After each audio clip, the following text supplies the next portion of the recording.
If you have ever wondered if you can find the videos you watched on TikTok, the answer is yes, you can.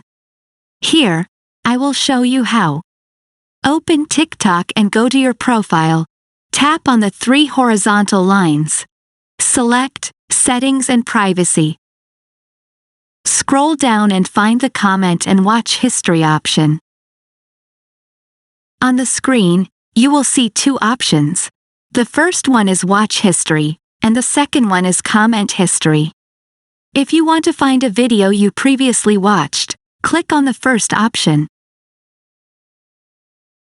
Here, you can find numerous videos that you have watched before. Let's go back a step now.